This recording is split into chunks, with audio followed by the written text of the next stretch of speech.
মালিকের স্বার্থে খণ্ডিত সত্য প্রকাশ করলে গণমাধ্যমের স্বাধীনতা নিশ্চিত হবে না বলে মন্তব্য করেছেন সাবেক গণমাধ্যম সংস্কার কমিশনের প্রধান কামাল আহমেদ।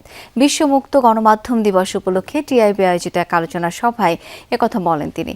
অনুষ্ঠানে বিজেসির চেয়ারম্যান ফাহিম আহমেদ গণমাধ্যম সংস্কার কমিশনের রিপোর্ট বাস্তবায়নে দ্রুত উদ্যোগ নিতে সরকারের প্রতি আহ্বান জানান। আলোচনা সভায় প্রধানমন্ত্রীর তথ্য বিষয়ক উপদেষ্টা জাহেদুর রহমান সরকারের যৌক্তিক সমালোচনা করতে গণমাধ্যমের প্রতি আহ্বান জানান।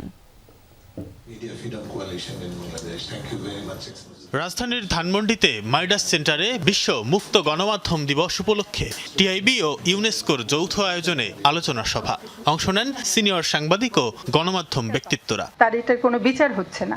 আলোচনায় অংশ নিয়ে সাবেক গণমাধ্যম সংস্কার কমিশনের প্রধান কামাল আহমেদ বলেন, মালিকের স্বার্থে খণ্ডিত সত্য প্রকাশ করলে গণমাধ্যমের স্বাধীনতা নিশ্চিত হবে না।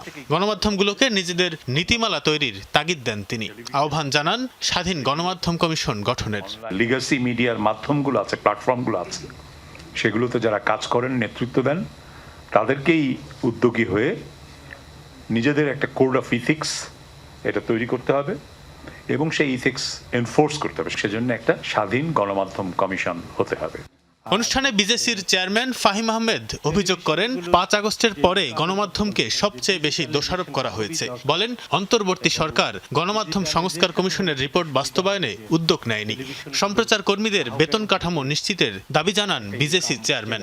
রিফর্ম কমিশন যে গণমাধ্যম কমিশন গঠনের কথা বলেছে, আশা করি যে সরকার এবার এটা গঠন করবেন। পত্রিকার জন্য যে ওএস বোর্ড আছে, কিন্তু সম্প্রচার কর্মীদের জন্য, সাংবাদিকদের জন্য কিছুই নাই। সেই জায়গাটাই সরকারকে ভূমিকা রাখতে হবে এবং আমি জোর দাবি জানাবো এখান থেকে। সিনিয়র সাংবাদিকরা প্রভাবিত না হয়ে সংবাদ পরিবেশনের উপর জোর দেন। বলেন, গণমাধ্যমের প্রাতিষ্ঠানিক ভিত্তি গড়ে তুলতে হবে। আমাদের সেলফ রেগুলেশন বা সেলফ ডিটারমিনেশনটা কোথায়? কেন আমরা আমাদের নিজেদের একটা এজেন্ডা তৈরি করতে পারছি না যেটা গভর্নমেন্ট ফলো করবে? সুতরাং আমাদের মিডিয়ার সেই প্রাতিষ্ঠানিক ভিত্তিটা না থাকার জন্য এই দুর্বলতা। কোনো রকম প্রভাবিত না হয়ে সংবাদ পরিবেশন করতে পারি, তাহলে আমাদের সেই ট্রাস্ট হয়তো আমরা আবার ফেরত পাবো। টিআইবির নির্বাহী পরিচালক ইফতেখারুজ্জামান অভিযোগ করেন, সাংবাদিকতায় দলীয়করণ অব্যাহতভাবে চলছে। বলেন, ডিজিটাল আইন প্রয়োজন, তবে তা যেন মানুষের মৌলিক অধিকার খর্ব না করে। ডিজিটাল স্পেস কন্ট্রোল করতে হবে, রেগুলেশনের মধ্যে আনতে হবে। Absolutely true. কোনো দেশে সেটা নিয়ন্ত্রণের বাইরে না, but it doesn't mean that will violate the fundamental rights of the people. আলোচনা সভায় প্রধানমন্ত্রীর তথ্য বিষয়ক উপদেষ্টা জাহেদুর রহমান বলেন, সরকার বিটিভি ও বেতারকে জনকল্যাণে ব্যবহার করবে। জানান, আটক সাংবাদিকদের বিষয়ে দ্রুত সমাধান আসতে পারে।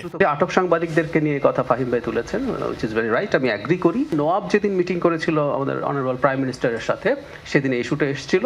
প্রাইম মিনিস্টার এটাকে নিজে সিরিয়াস কগনিজেন্সে নিয়েছেন। আমরা আশা করি এই সংকটটার একটা দ্রুত সমাধান হতে পারে। মিডিয়া রিফর্মস কমিশনের সাথে আমরা খুব দ্রুত বসবো এবং দ্রুত বাস্তবায়নযোগ্য যেসব পদক্ষেপ আছে আমি অন্তত চেষ্টা করব।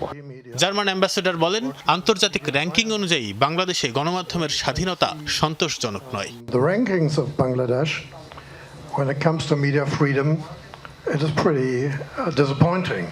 তানভীর সিদ্দিক টিপু, যমুনা নিউজ, ঢাকা।